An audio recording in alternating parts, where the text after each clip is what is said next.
I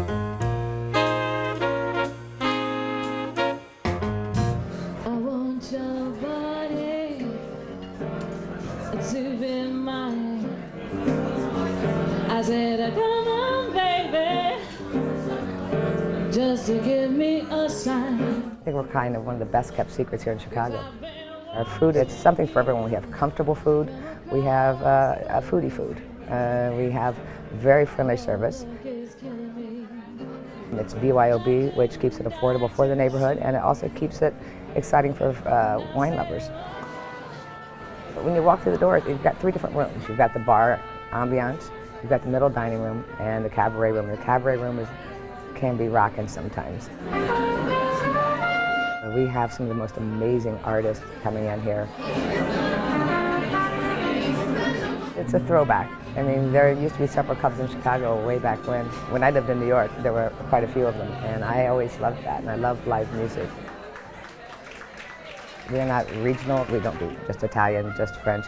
We've had everything from Thai to whatever we want to do here, and that's because my chefs enjoy that kind of freedom. I think sometimes you have to think outside the box, and this works for this neighborhood. Now downtown, I don't know that it would work, but in Edgewater it works. So Harsh, you tell us that Speakeasy has a great vibe. Tell us why you chose it. Well, what happened was my fiance used to live in Edgewater, and we found out about it through her roommate. And we went there, and it just amazed us. Now, Devon, it's on Devon, right? So you usually associate Devon with Indian restaurants, etc. So this was completely different. One of the best things, it's got a BYO feature. You have to love that. I mean, you've got all these bottles of wine stockpiled at home. You can take them with you. You're going to make a great business person, I swear to God. You're like, saving money. Yeah, I mean, it's not only do you have great value, but I mean, you have great food, great energy, excellent first date kind of place. So highly recommend it, definitely, if you're on a first date or you're going to propose. So hey, I mean, it's a winner. Now, Morgan, Speakeasy is also known for great live music, as well as an eclectic menu. Did you enjoy both aspects? I did, very much so. I called to make my reservation, and I checked the website online and happened to see that there was going to be a live performer that night, so I booked my reservation with my girlfriends in the cabaret room where the performances are. And it was just a great experience all around, and I was very, very surprised by the menu and was just blown away by the quality of the food. This is why I watch this show. I would have never known about restaurants like this, and we had a few minor problems, but no, we really enjoyed it, and we're definitely going to go back. The presentation of the food was just, it was a piece of art almost. I had the pecan encrusted grouper, and it had hollandaise sauce, and it was in a perfect circle on my plate. It looked sort of like the sun, my food on top of it, so we really enjoyed that. How was it with your friends? Were you able to talk because of the music? I suspect that the nights of music, it's just too loud. That's the only downfall of where we were seated. We were actually by the speaker, kind of towards the front. It was pretty loud to have conversation, but I enjoyed it. I love live music, so I was in my element, having good food. The night that we were there wasn't loud live music, but yet still got kind of loud because it's not a very big place, and the tables were very close by. And the brick wooden walls floors, and stuff. exactly. Yeah, it's got a very urban loft, so it's very sort of off the beaten path. Exposed brick. Exposed brick, sort of different kind of lighting, a little sort of somber lighting, and surprisingly, I went on a Wednesday night. Some people call that romantic lighting. Oh, yeah. I'm very romantic. Let me tell you how romantic I am. All right. So, the lighting was great. I think it's but you're right though. It has this energy a little above most places I've seen. So you go there, and even if you're feeling a little blue or something, it picks you up. I mean, it's like the little first drink that picks you up right away. I would agree. Morgan, the night that you were there, what was the crowd like? It was real lively. It was just a great night. I went on a Thursday night and took, like I said, girlfriends, and the cabaret room was packed with people, and they got into the music, and there were people actually spilling in from the bar to listen, and it was a great atmosphere. Now, Harsh, what do you like to typically eat when you go to Speakeasy? I do like the pecan encrusted. That's one of my favorites. I agree with you, Harsh. That was very good. The lamb chops there are very good as well.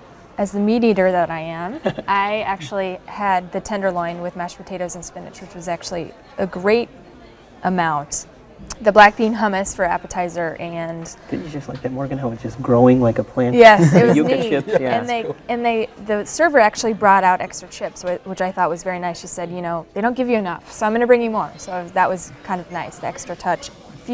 First few courses came out pretty quickly, and then we actually had to wait about 30 minutes for our entree. And I don't know if that was coming from the crowdedness of the cabaret room, the music, a lot of things going on, but we did have to wait.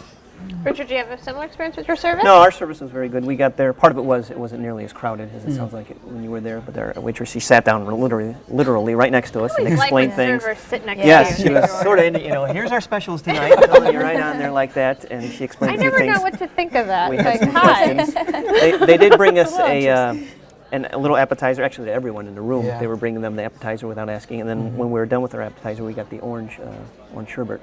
Oh, right, Cleanse your right. palate.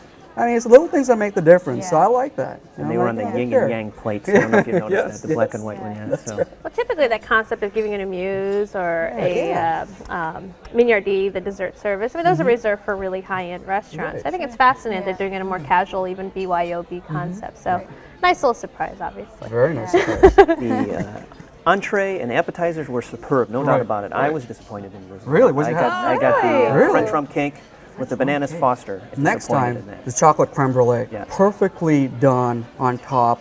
A thin layer, which is just the right crispiness. You dig in, it's very soft.